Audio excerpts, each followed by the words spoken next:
बोलो जयकारा बोल मेरे श्री गुरु महाराज की जय।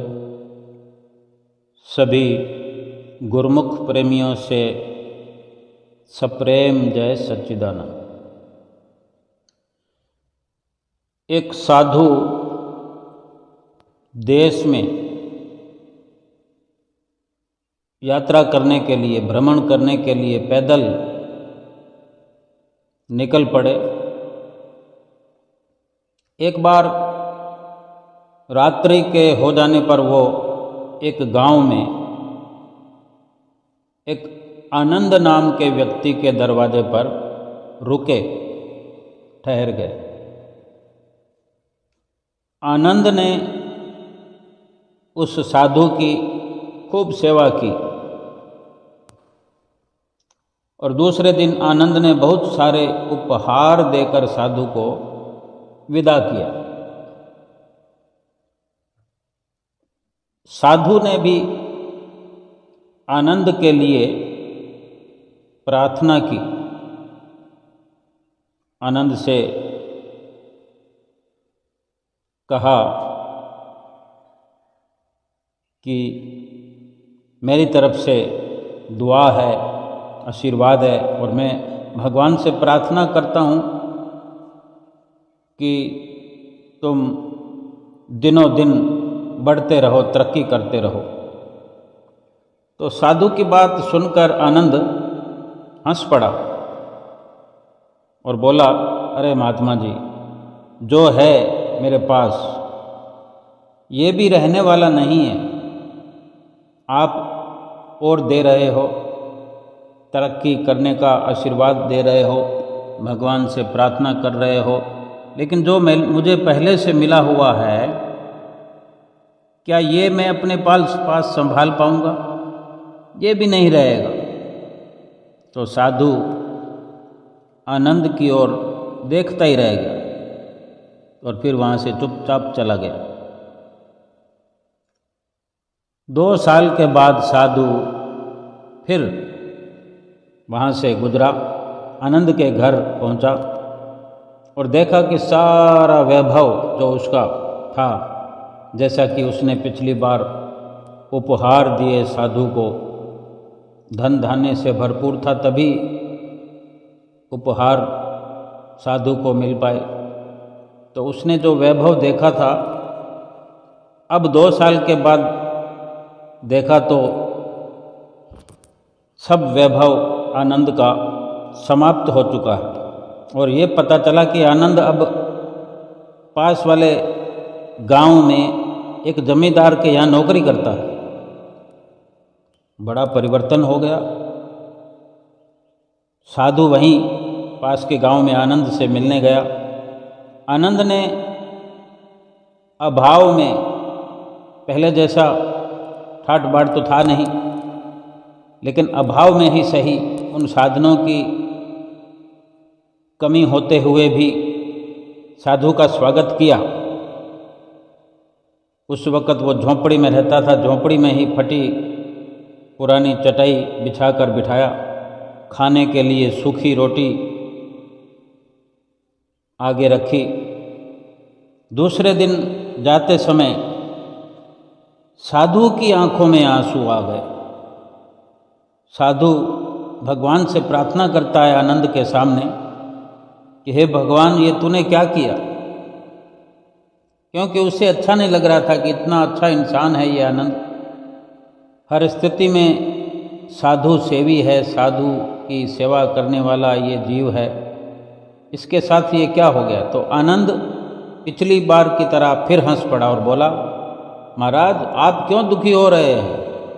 महापुरुषों ने कहा है कि भगवान इंसान को जिस हाल में रखे, इंसान को उसका धन्यवाद करके खुश रहना चाहिए। समय सदा बदलता रहता है। और सुनो, आनंद साधु से कहता है कि सुनो, ये भी नहीं रहने वाला है।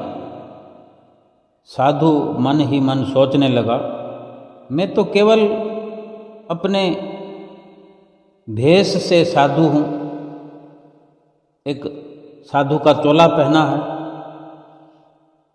लेकिन ये आनंद तो वास्तव में सच्चा साधु है।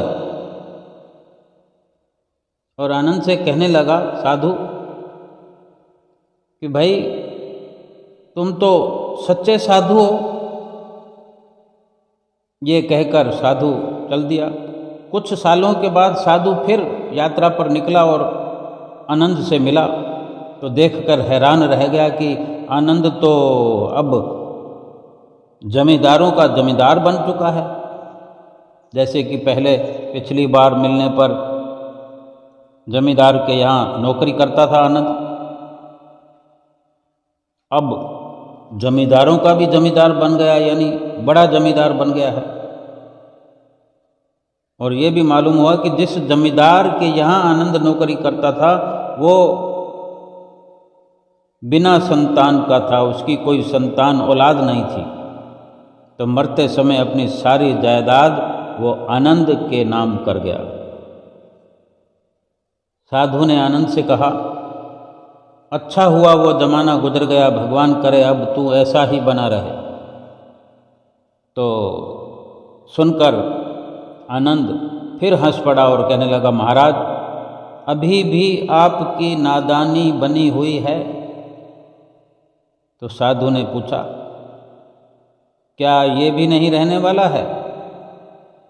आनंद उत्तर देता है, हाँ, या तो ये चला जाएगा या फिर इसको अपना मानने वाला ही स्वयं इस दुनिया से चला जाएगा, लेकिन कुछ भी रहने वाला नहीं है। अगर शाश्वत कुछ है तो वो है परमात्मा और उस परमात्मा की अंश आत्मा। आनंद की बात को साधु ने गौर से सुना और चला गया। साधु कई सालों बाद फिर वहाँ लौटता है तो देखता है कि आनंद का महल तो है, किंतु कबूतर उसमें गटर गूं कर रहे हैं और आनंद का देहांत हो गया। आनंद की बेटियां अपने अपने घर चली गईं। आनंद की बूढ़ी पत्नी एक कोने में पड़ी है, कह रहा है, आसमां ये समा कुछ भी नहीं, हो रही हैं शबनमें नौरंगें जहाँ कुछ भी नहीं। जिनके महलों में हजारों रंग के जलते थे फानूस, झाड़ उनके कब्र पर बाकी निशान कुछ भी नहीं। साधु कहता है, अरे इंसान तू किस बात का अभिमान करता है? क्यों इतराता है? क्यों घमंड करता है? यहाँ कुछ भी टिकने वाला नहीं है। दुख या सुख कुछ भी सदा नहीं रहता। तू सोचता है पड़ोसी मुसीबत में और मैं मौज में हूँ, लेकिन सुन, न मौज रहेगी न ही मुसीबत, सदा तो उसको जानने वाला ही रहेगा। सच्चे इंसान वो हैं जो हर हाल में खुश रहते हैं। मिल गया माल तो उस माल में खुश रहते हैं, और हो गए बेहाल तो उस हाल में भी खुश रहते हैं।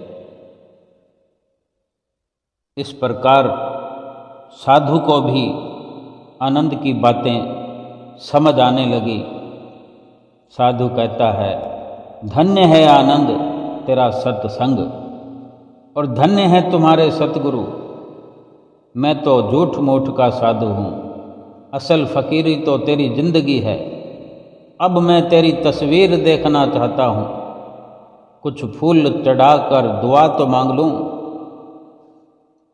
तो ये कहते हुए साधु दूसरे कमरे में जाता है। वहाँ तो देखता है कि आनंद ने अपनी तस्वीर पर लिखवा रखा है, आखिर में ये भी नहीं रहेगा। कितना सुंदर तरीके से महापुरुष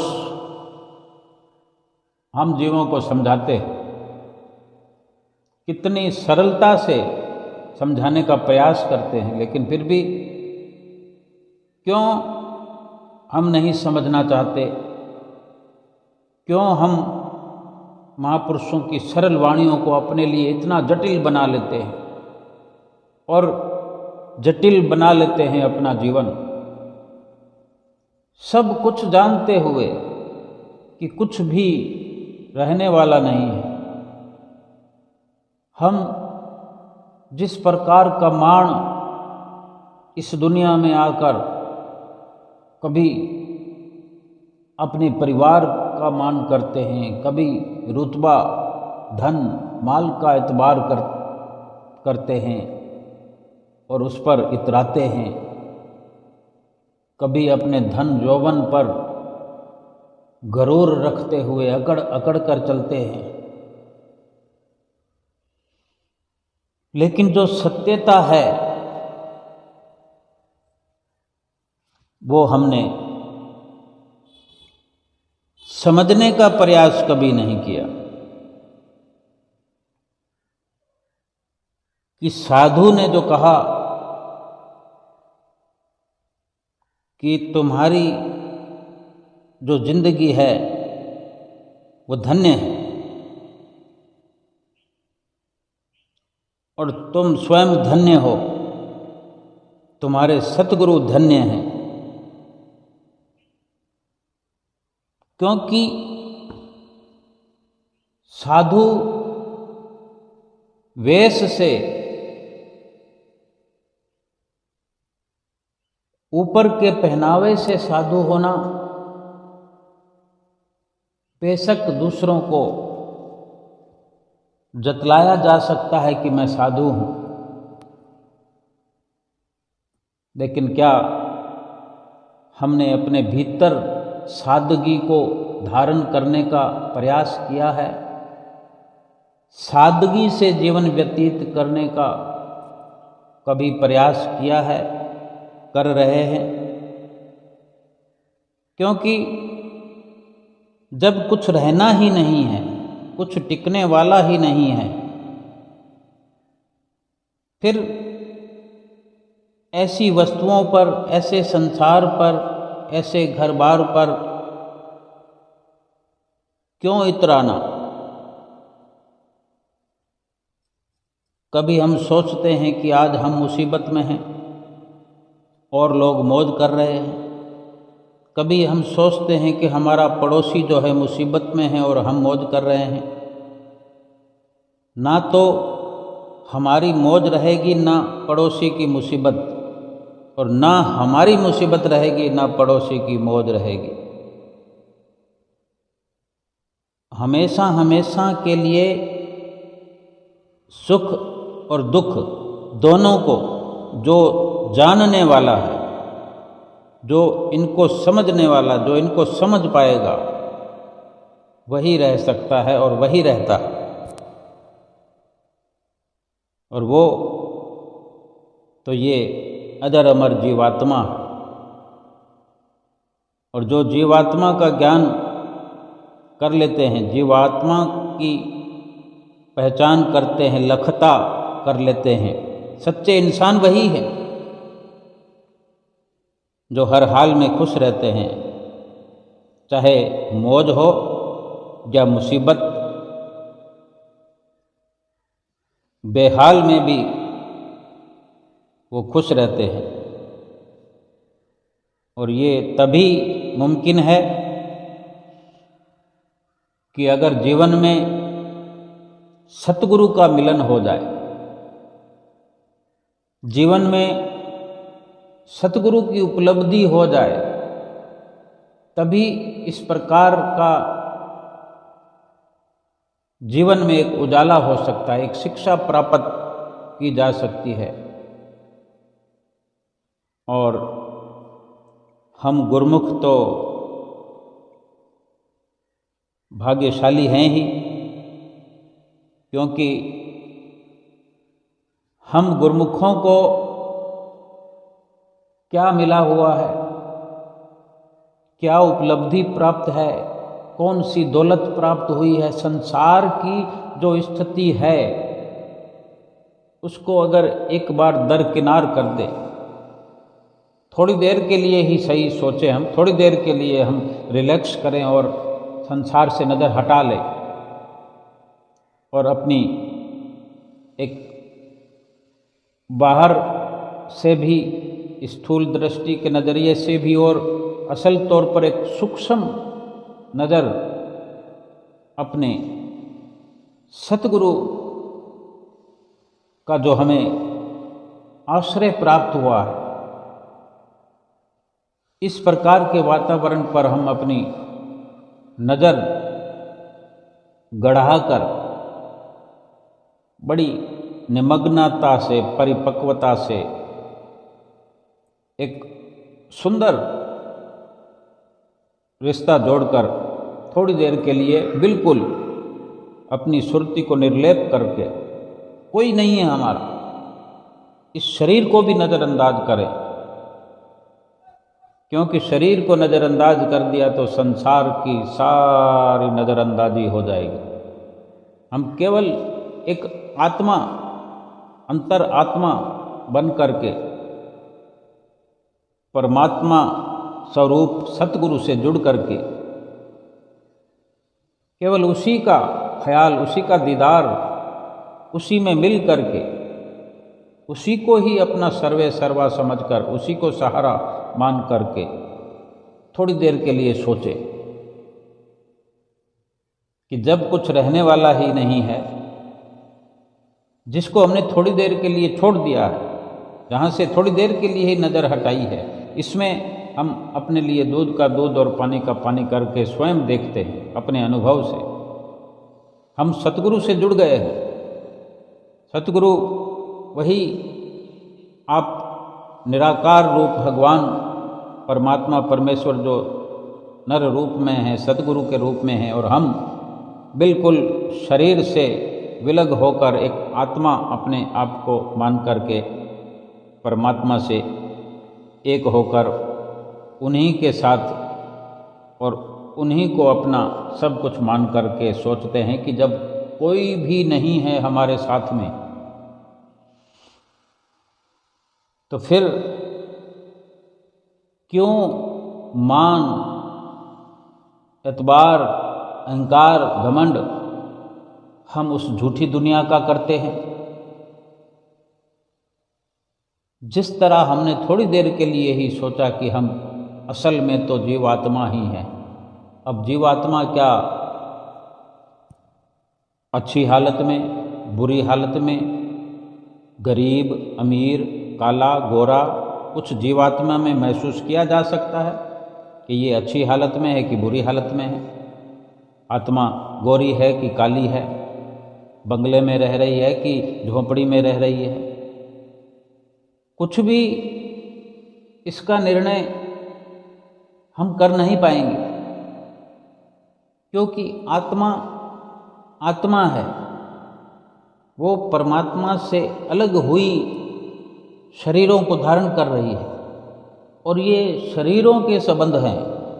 बड़ा छोटा, गोरा काला, अमीर गरीब, ऊंच नीच, सुख दुख, मौज मुसीबत, इस शरीर के कारण ये सारी मौज मस्ती कहें या मुसीबत कहें, इसमें दर हकीकत कुछ नहीं है, क्योंकि तभी अवस्थाएं बदल रही है, और बदलती हुई अवस्थाओं पर कैसा विश्वास? बदलते हुए इंसान का कोई भरोसा किया जा सकता है? बदलते हुए मौसम का भरोसा किया जा सकता है? हम कहीं चल रहे हैं, सफ़र कर रहे हैं, देखते ही देखते धूप निकल आती है, देखते ही देखते छाँव हो जाती है, गर्मी हो जाती है, हवा चलने लगती है। इन सब का भरोसा करके दुनिया में रहते हुए एक चित्त होकर कोई नहीं रह सकता। तभी महापुरुष संत सतगुरु हमें बाहरी वातावरण से सुरति को समेटकर भीतरी वातावरण में प्रवेश कराते हैं, कि वो भीतर के वातावरण से हमें जोड़ते हैं, आत्मिक वातावरण से जोड़ते हैं। और आत्मिक वातावरण में जिसका समावेश हो जाता है, जिसका टिकाव हो जाता है, ठहराव हो जाता है, जिसकी स्थिरता हो जाती है, फिर वहाँ कोई बदलाव नहीं होता, क्योंकि आत्मा सत्य स्वरूप है, सुख स्वरूप है, और परमात्मा आप स्वयं सत्य स्वरूप है। सत्य स्वरूप शाश्वत सुख का ही आपस में मेल और संबंध हो सकता है, जबकि हम संसार में, संसार की बदलती अवस्थाओं में अपनी जीवात्मा को रात और दिन धकेलने में लगे हुए हैं, जोड़ने में लगे हुए हैं, और परमपिता परमेश्वर से दूर होते चले जा रहे हैं। तभी ये अवस्थाएं बदलती हुई हमें प्रतीत होती है। जो अगर हमारा चित्त बदलती अवस्थाओं से जुड़ा भी ना होगा तो क्यों हम पर ये असर हो सकता है, कैसे प्रभाव हो सकता है? जिसने भी अपना चित्त सतगुरु परमेश्वर से जोड़ लिया है, सतगुरु परमेश्वर से हर वक्त हर पल शिक्षा के दायरे में, उनकी रहनुमाई में, उनके वचनों के अनुसरण में, मान और अपमान से रहित होकर, संसार से बेआश्रित होकर, संसार भर से कहीं कोई अपना ओट आसरा नहीं बनाता है, कोई रिलेशन नहीं बनाता है, केवल और केवल मालिक के कुल परमपिता परमेश्वर जो सतगुरु के रूप में हम मिल गए। हम एक बार विचार तो करें कि हम कितने धनवान हैं सतगुरु को पा करके, कितनी हमारी हस्ती महान है। और जो उन्होंने नाम की हमें बख्शिश की है, वो कितनी कदर की दौलत है, कितनी कदर की उपलब्धि है जो हमने हासिल की है। तो क्यों हम रात और दिन गलतान संसार और सांसारिक मायावी पदार्थों में विचलित हुए, कभी हंसते हैं, कभी रोते हैं, कभी खुशियां मनाते हैं, कभी गम की लहर दौड़ पड़ती है हमारे जीवन में, हमें नज़र आता है। जब तक हम इस विचलितता को, इस भटकाव को समाप्त करके अपनी सुरति को एकाग्र नहीं करेंगे, केवल और केवल सतगुरु से ही अपना एक सच्चा रिश्ता कायम नहीं करेंगे। चाहते तो हैं कि हमारी प्रीत सतगुरु से जुड़ जाए,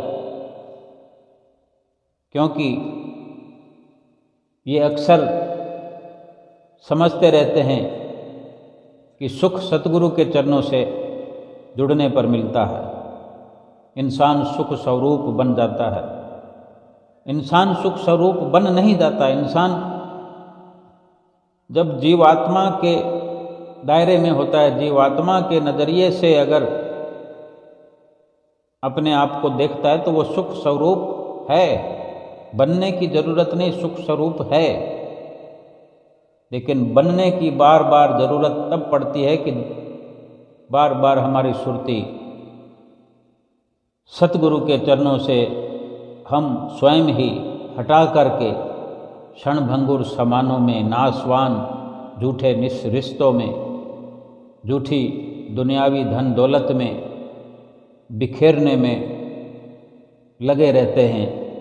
और फिर उस जो दुनियावी मायावी झूठे संसार की जो तासीर है वो आए बिना फिर नहीं रहती, वो दुखों वाली तासीर प्राप्त होती ही है और मन विचलित होता रहता है।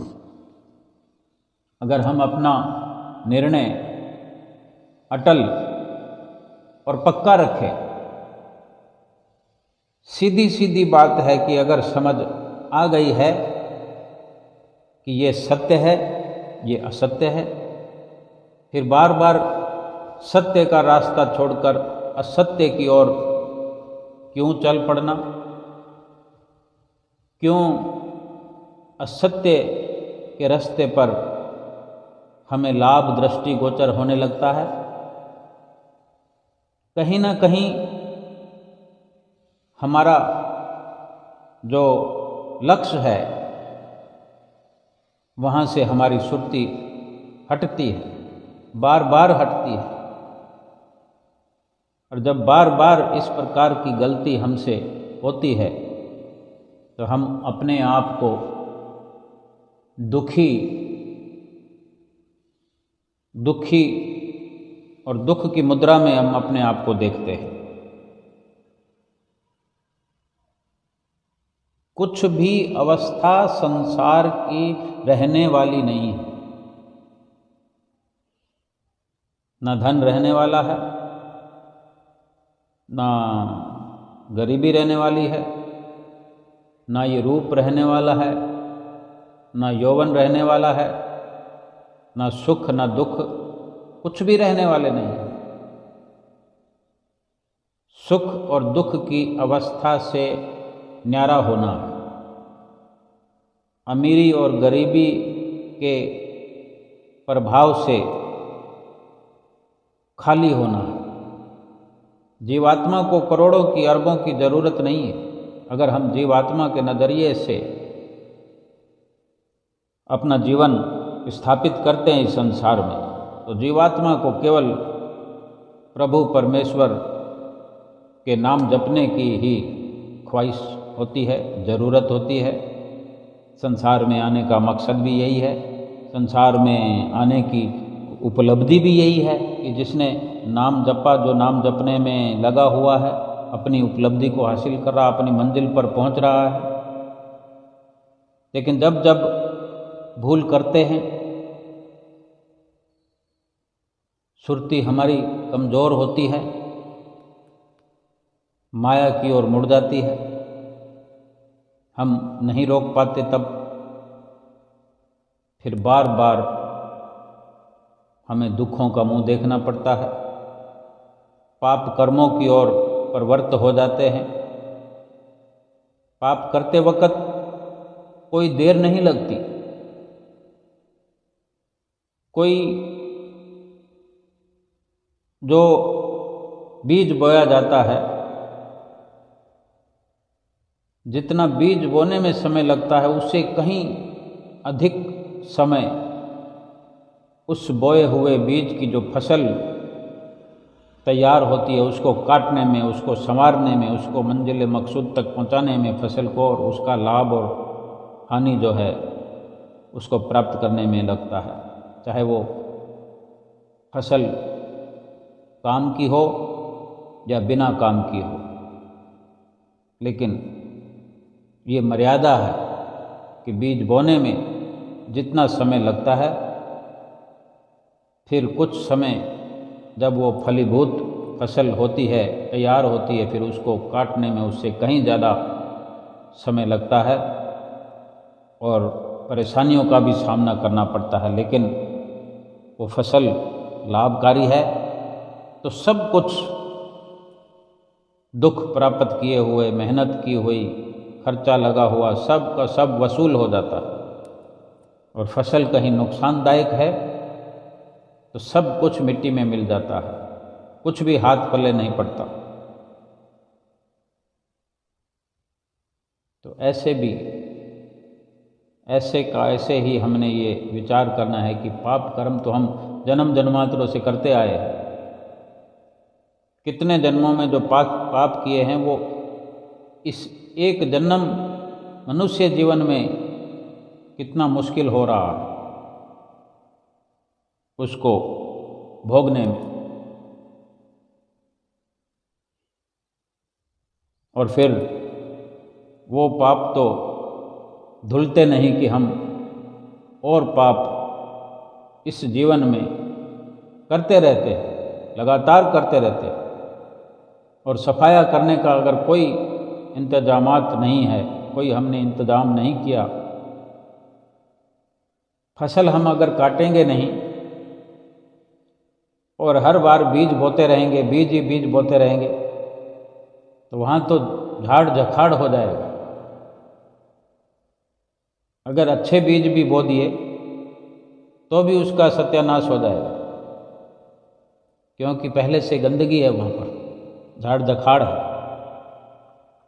ऐसे ही सतगुरु की जो चरण शरण हमें प्राप्त है, हम खुद अंदाज़ा लगा सकते हैं कि हम कितने धनवान हैं इस दुनिया में।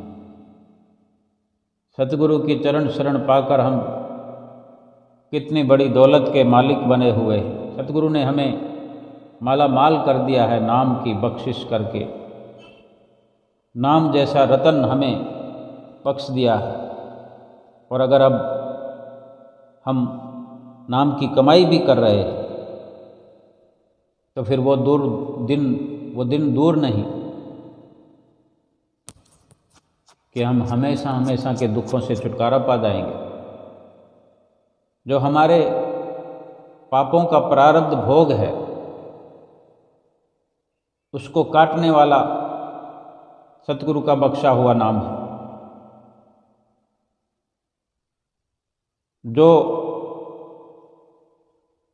आने वाले समय में परलोक में सुरखुरु होने के लिए भक्ति की कमाई साथ ले जाएं, इस प्रकार की रचना भी रचाने वाला नाम है। इस नाम को अगर जप करके, नाम की कमाई करके सतगुरु की प्रसन्नता हासिल करते हैं तो जीवन इस वक्त भी सत्यम शिवम सुंदरम बनता है और परलोक भी हमारा संवरता है। जो पाप कर्म हम करके आए हैं वो कब किस वक्त हमारे कट जाते हैं हमें पता तक नहीं चलता। ये भी शक्तिशाली नाम है जिसकी करामात से ये सब होता है। बस केवल हमें ज़रूरत यही है कि हम इस नाम को समझें, आत्मा बन करके, अपने आप को आत्मा समझ करके, आत्मा के नज़रिए से हम ये समझने का प्रयास करें। आत्मा के नज़रिए से ही सतगुरु की नज़दीकी को हासिल करके, सतगुरु की चरण शरण में रह करके, आत्मा के नज़रिए से ही हम भजन बंदगी करें। क्योंकि अपने आप को आत्मा जान लेने पर, आत्मा की समझ हासिल होने पर फिर पाप कर्म हमारे जीवन में नहीं होते। जब जब अपने आप को शरीर जानते हैं,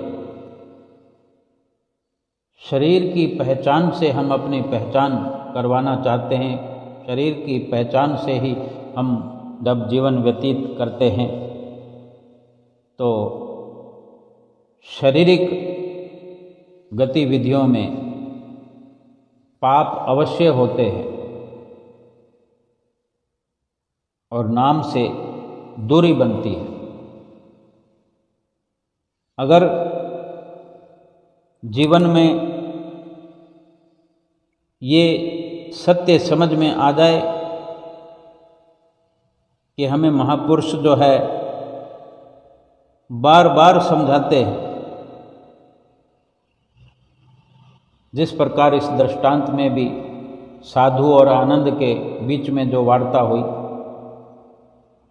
एक हमें दृश्य दिखाया गया कि जैसे हमारे पास भी कोई महल है, कोई बंगला है, कोई मकान है या झोंपड़ी है, हमारे साथ बच्चे हैं, परिवार है, पत्नी है, कौन कब किस वक़्त इस दुनिया को छोड़कर चला जाएगा, हमारा साथ छोड़कर चला जाएगा। अगर कोई नहीं गया तो हम ही छोड़कर चले जाएंगे। तो हमने जीवन भर घमंड किया कि ये मेरी पत्नी है, ये मेरा पुत्र है, ये मेरी पुत्री है, ये मेरा महल है, तो गलत किया ना। यूं ही डींग मारते रहे, ये मेरा है, ये मेरा है, ये मेरा है। मेरा तो कुछ नहीं था, केवल डींग हाँकते रहे, यानी अपना कुछ है नहीं, और उसको जीवन भर दर्शाते रहे कि ये भी मेरा है, ये भी मेरा है, ये भी मेरा है। एक घर के अंदर कितने सामान होते हैं, हर सामान के साथ मैं और मेरा हम जोड़ लेते हैं। जब सामान खरीद कर लाते हैं, ज़रूरत के लिए लाए हैं, ज़रूरत के लिए लाई हुई सामान को ज़रूरत की जगह इस्तेमाल कर लिया जाए, मैं और मेरा से संबंध उन चीज़ों का जोड़ना कितना गलत है। अपनी चित्तवृत्तियों को निर्लेप भी रखा जाता है। जिस प्रकार वो आनंद हर वक्त यही उसका इशारा था कि ये अवस्था भी नहीं रहनी है, ये अवस्था भी नहीं रहनी है। अंत में जो तस्वीर पर उस साधु ने फूल माला चढ़ाने की, उसको देखने की जो इच्छा जताई, मन में ख्याल किया, तो वहाँ तस्वीर पर भी उसने लिखा दिया ये भी नहीं रहने वाला है। और हम देखते हैं अपनी आंखों से कुछ भी नहीं रहने वाला। हमारे जीवन में कभी कुछ नहीं रहा।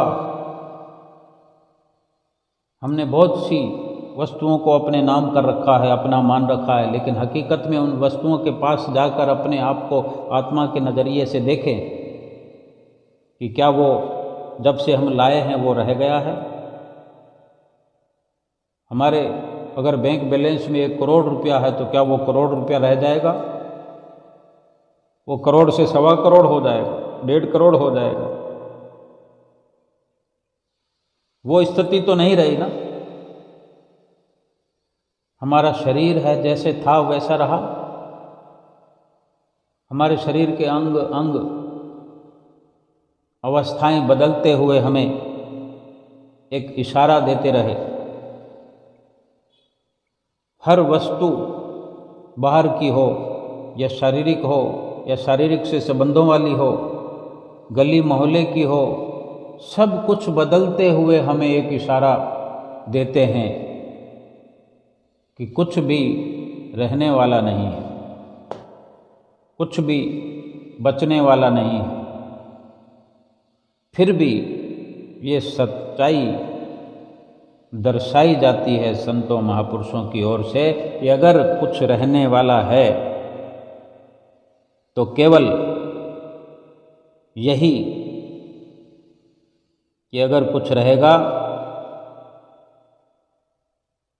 तो ये आत्मा और परमात्मा। तो फिर जो रहने वाला है और जो साथ जाने वाला है, उससे क्यों हम अपनी नज़र हटा करके ना रहने वाली वस्तुओं में, ना रहने वाले सामानों में, ना रहने वाले शरीर में अपनी नज़र गड़ा कर बैठे हुए हैं, जैसे कोई हमने साथ ले जाना है, जैसे कोई इन्हीं ने हमारा साथ निभाना है। कितना हम गलती पर हैं अगर ऐसे हमारे विचार हैं, और कितना अच्छा है अगर गुरुमुख प्रेमियों के ये विचार हैं कि कुछ भी नहीं रहने वाला है और जो परमात्मा और परमात्मा का नाम रहने वाला है, उसी को असल समझ करके उसी में चित्त जिन गुरुमुख प्रेमियों का जुड़ा है, वो इस जीवन की बाजी को हर पल हर श्वास में जीत रहा, जीत की ओर अग्रसर हो रहा।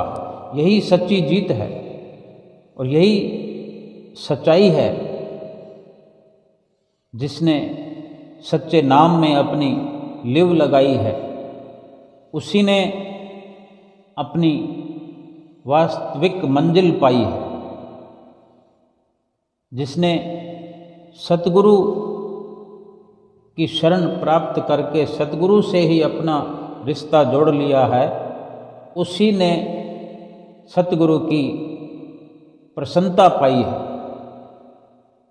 और वही केवल हकदार हैं अपने सतगुरु के साथ निज धाम में जाने के लिए, और वही अपने निज घर में जा कर के सदा सदा के लिए खुशियाँ पाई है। बोलो जयकारा बोल मेरे श्री गुरु महाराज की जय।